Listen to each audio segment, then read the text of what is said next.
Subscribe to our channel and press the bell icon so that you do not miss any video lesson from RAU'S.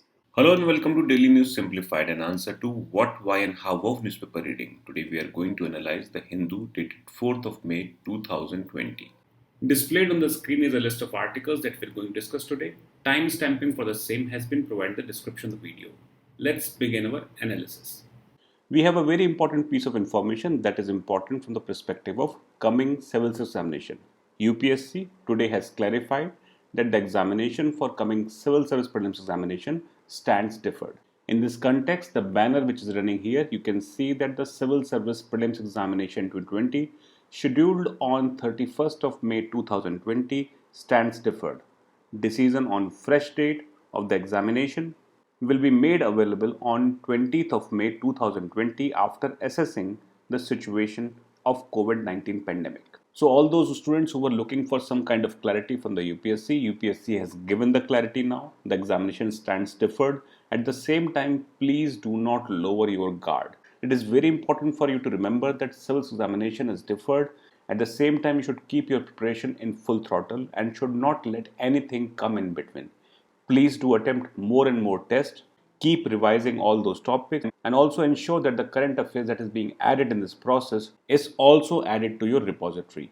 This is more of a temporary situation. UPSC will try to conduct examination as soon as possible. So do not assume that examination will happen in July, August, or maybe September. Try to be always ready for the examination. We at RAU'S will ensure that all the information that is required for the purpose of examination and also all the updates in terms of current affairs will also be updated in due course of time. We promise you that we will not lower our guard and will ensure that you get the best guidance for this examination. In our series which focuses on RAU'S ELEARN platform, which basically is targeted at the objective of ensuring that you can use all the features of ELEARN platform. Today we are going to talk about the forum. Now, when we talk about the forum is normally divided into three major sections. First is, of course, the mains, prelims, and the general category. Now, when we talk about these particular topics, these are basically divided in terms of the importance for the examination. At the same time, different types of discussion that basically come in these topics. So, we'll be focusing on prelims, we'll be focusing on mains, and we may also be focusing on general preparation tips as well. Now, in this context, we have seen that many people think that how they can comment when they are not on the platform. So what they have to do, they have to register themselves, and you can see here there's a topic which talks about emotional intelligence. It reads, what do you mean by emotional intelligence? What role can it play in administrative practices? And we can see that some of the students have started responding to this query. Now, some of you basically ask how they can comment. Now, the idea is very simple. Register yourself for the RAU'S ELEARN platform, and after verification, you can comment directly. So you can see here at the bottom, there is a bar which says write a comment. Now, the point is once you click it, it gives you two options. First option is to write your text fully. For example, here in this case, we can see that a student has already written the complete text, what he wanted to write through computer. And there are people who might be thinking that okay, I will write using pen paper and ultimately I will upload the sheet. So you can see here there's a choose file option. Whatever file you have prepared, you choose the file and you can submit it, and then in that case it will start looking like this. So you can see here I can see what you have created, and in this sense you can see this is the entire text that is available to me. So this is the way we can see that entire thing is basically laid out. Now we can zoom in, zoom out, and other features are available, and other students can also learn from whatever you have written. Now let's go back to the forum part and see what kind of topics are going on or trending. So let's focus on some of the main topics that have been discussed. So emotional intelligence is one of them. Then you can see Indian History Home Rule League. You can see that some students have already uploaded the question in which pictures, images and diagrams have been highlighted. You can take cue from how students normally write, how you can make your answer better with each input that you receive from your fellow students. At the same time, there is evaluation available as well. For example, in the political system, you can see that the President of India, like King of England, is mere constitutional head. Do you agree? And you can see there are a good number of comments available. So you can see whatever text is available in terms of the people have written. Next is pen paper format, in which they have written down their ideas, they've highlighted few things, they have used stars as well. So is it wise to use stars on the left hand side? You should use stars inside the margin. So these are the small things that you will learn over a period of time, and that is what the idea is. Another thing that we would like to recommend is that you can consume DNS or any other content on the RAU'S ELEARN platform. This will ensure one simple thing, that you can watch the DNS, take the quiz, and all the things in terms of notes as well are available from one point. So let's take an example. We go to videos, we go to video courses, and let's assume that we go to DNS. Now, if we are watching yesterday's DNS, we can see here all things are properly highlighted, and it is very easy to see which particular article I want to watch. Second important aspect is the notes itself. Third important aspect is the prelims quiz, where whatever answers you choose, suppose I choose answer B, and I have a solution to see the map, and we can see that this answer is correct. Ultimately, when I submit, I will see how good or bad I have performed.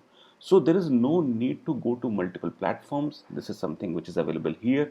The video is available, the taggings are available, the notes are available, and the quiz is available at the one single point. This will actually help you in consolidating all your efforts, and it will keep you focused as well in long run. Page number 8 of today's newspaper talks about an important news which deals with BRICS against COVID-19. Now, in this context, the article highlights the role of the new development bank, which is basically BRICS Bank. Financial model can become template to address natural disaster. Now, the point that this article has highlighted are very basic in nature, and they are oriented more towards conjecture. In this context, it is the right opportunity for us to understand new development bank, its constitution, and how it actually came into operation. This is very important from the perspective of prelims examination. In terms of subject, it is important from the perspective of international organization. And we will try to analyze this article in terms of its scope from the perspective of prelims examination. Now, we are aware of the fact that BRICS has been in operation for quite a significant period of time. The leaders of Brazil, Russia, India, China, and South Africa considered the possibility of setting up new development bank. The objective of this bank was very simple. They wanted to mobilize resources for infrastructure and sustainable development projects in BRICS and other emerging economies as well as in developing countries. For this particular purpose, they directed their finance ministers to examine the feasibility and viability of this initiative. This group of finance ministers submitted its report at the 5th BRICS summit in Durban in 2013. The leaders agreed on the feasibility of establishing the new development bank and made the decision to do so. At the same time, all the countries agreed to the point that initial contribution of the bank should be substantial and sufficient for it to be effective in financing infrastructure projects. During the 6th BRICS summit in Fortaleza in 2014, the leaders signed agreement for the establishment of New Development Bank or NDB. In the Fortaleza Declaration, the leaders stressed that NDB will strengthen cooperation among BRICS and will supplement the efforts of multilateral and regional financial institutions for global development. It was pre-decided that bank will be contributing to collective commitment for achieving the goal of strong, sustainable and balanced growth. Now, the point that you need to understand that till now, New Development Bank has not been formally set up. The inaugural meeting of Board of Governors of the New Development Bank was chaired by Russia and held on the eve of UFA Summit on 7th of July 2015, when the bank formally came into existence as a legal entity. Now, this point is very important for you to understand that the idea started in 2012. The Fortaleza Agreement was signed in 2014. At the same time, the bank came into existence in 2015, and this is very important from the perspective of prelims examination. Now, let us understand the countries in terms of shareholding in the New Development Bank. Now, when we talk about the 5 core members, Brazil, Russia, India, China, and South Africa, they have equal number of shares. You can see here the share value is 1 lakh for each of them. At the same time, there is a provision of expansion as well. There are unallocated shares as well, and the value is 5 lakh. And in this fashion, the grand total in terms of number of shares is 1 million. You can see here the shareholding is equal. It is 20% for each of the core members. At the same time, the voting right is also equal in nature. In the context of this news, it is important for you to know that bank's article of agreement specify that all members of United Nations can become the member of the bank. So there is no limitation in terms of who can become member of the bank. At the same time, there is no regional qualification for the same. We know that when we talk about BRICS today, countries from 4 different continents are member of this group. At the same time, it also highlights that the share of BRICS countries, that is Brazil, Russia, India, China and South Africa nations, can never be less than 55% of the voting power. So in that sense, we can see that there is a hegemony that is also being planned in the new development bank, and this is done basically to ensure and protect the interest of the countries which took pain to establish this organization and the bank for the purpose of infrastructure and development projects all across the world. Now, in the context of the new development bank, it is important for you to know that the board of governors of the new development bank approved bank's general strategy document for 2017 to 21. The general strategy of the bank lays out how the bank intends to fulfill the mandate of mobilizing resources for infrastructure and sustainable development projects in BRICS and other emerging economies and in developing countries, completing the existing efforts of multilateral and regional financial institutions for global growth and development. So these are the basic things that you must know about New Development Bank in terms of what is important from the perspective of prelims examination. Page number 10 of today's newspaper highlights an important news which deals with Tripura group opposes settlement of Brus. Now, as far as this news is concerned, this news is very important from the perspective of demography, and hence it comes under the purview of geography as a subject. Also important here is to highlight that this topic is also important from the perspective of tribes. UPSC in previous years has asked many questions which dealt with tribes. In this context, location of this tribe, from which state they come from, and what is the problem that they're facing is important from the perspective of coming prelims examination as well. Before moving further, let's try to understand the context of the news. The context of the news is that there are Bru tribes which are living in Tripura, that is Kanchanpur, which is highlighted as a circle here. One of the interesting aspects of this particular episode is that people who are primarily opposing this move of settling Bru refugees in Tripura are the people who themselves migrated from East Pakistan in 1947 and settled in Tripura. So we can see that people who at one point of time were immigrants are opposing settlement of Bru refugees in Tripura. Now, from the perspective of the examination, what we need to understand is first, who are the Brus and how they have become internally displaced. Now, when we talk about Brus, they are also called as Rians. They are primarily spread across Tripura, Mizoram, and South Assam. Now, let's go back to the map and see that we are talking about Assam, Tripura, and Mizoram. Another very important aspect is in Mizoram, they are scattered in Kolsib, Lunglei, and Mamit district, which is also highlighted in this map. You can see here this is Kolsib, which is part of North Mizoram. Then there is Mamit, which is Western Mizoram, and Lunglei, this is part of the Southern Mizoram. Now let's try to understand how this entire crisis originated. The entire crisis originated in 1995 when the Mizo organization, the Young Mizo Association and Mizo Student Association demanded that Brus are left out of state electoral rolls. Now the point is why they actually opposed it. The reason for this that they have cited is that Bru people are not indigenous people. And this particular ideology was supported by some of the Mizo groups who actually wanted that Bru people should not be part of the state census. And in this fashion, the entire problem was actually inflated. The inflation was caused by the retaliation which was done by Brus. They formed an armed organization which was named as Bru National Liberation Front. At the same time, they also created a political body which was called as Bru National Union. Now, the armed wing of Brus, which was the Bru National Liberation, actually attacked some of the establishment of Mizo people, and this has actually caused few deaths as well. And hence, this entire problem became unmanageable in nature. In 1997, there was a lot of ethnic tension over the incident in Mizoram, and around 5,000 families comprising of around 30,000 Bru tribals were forced to flee and seek shelter in Tripura, where they were housed in temporary camps in Kanchanpur. So this place is already highlighted. You can see here Kanchanpur is highlighted, which is part of Tripura. Now this brings us to the important question is what has been done or what efforts have been done to repatriate them into their native places. Now in this context, it is important for you to know that the center and the two state government involved, which is Mizoram and Tripura, made 9 attempts to resettle the Brus in Mizoram. The first was in 2010 when 1,622 Bru families with 8,573 members went back to Mizoram. But at the same time, this was greeted with a lot of protests from Mizo NGOs, primarily Young Mizo Association, and the process got installed in 2011, 12, and 15. There was a demand by Bru which actually wanted relief on par with the relief given to Kashmiri Pandits and Sri Lankan Tamil refugees. They were of the opinion that their status is no different than these people. And in the light of this demand, the center has spent close to 500 crore for relief and rehabilitation until the last peace deal was brokered 3 years since 2015.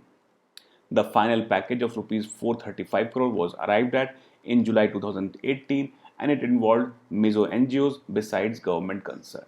So what is the issue here? Let's try to understand.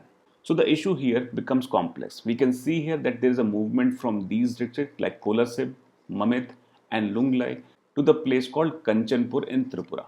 Now the point is the government has negotiated with Tripura and Mizoram to send people back. At the same time, some of the Bru people want to stay back in Tripura only. And that is what the problem is. In the news item that is discussed today, there are groups in Tripura who are opposing settlement of Bru people in Tripura only. They want that these people who came in refugee camps should be sent back to Mizoram or other places where they come from. However, we need to understand that this news is important more from the perspective of prelims examination. And hence, the name of tribe, the places they come from, and the problem in terms of the states. First, their home state, and second, the state where they took refuge are important from the perspective of examination, and hence we should focus upon them. Page number 10 of today's newspaper presents an article which talks about Scramble for funds as center tightens purse string. Now this is a series of articles which Hindu is publishing, and for this particular purpose they are putting across the financial position of each state. Yesterday they discussed about Tamil Nadu. In this context, on 3rd of May 2020, Nagendra sir has discussed all things important from this perspective. It talks about the production, lower revenue, lower tax collection and the kind of problems in terms of state financial response and all the problem in terms of the state's fiscal empowerment. In this context, this article is very important, but at the same time, all things important from this perspective have already been done. Apart from that, you should also focus on one of the articles which was done on 22nd of April, where we have highlighted the need of fiscal empowerment of the states. This is important from the perspective of understanding what is the responsibility of the state. Second important aspect is the distribution of finances between center and the state and how states can play a better role in terms of solving this problem. So these two articles are very important from the perspective of the understanding that this series demands.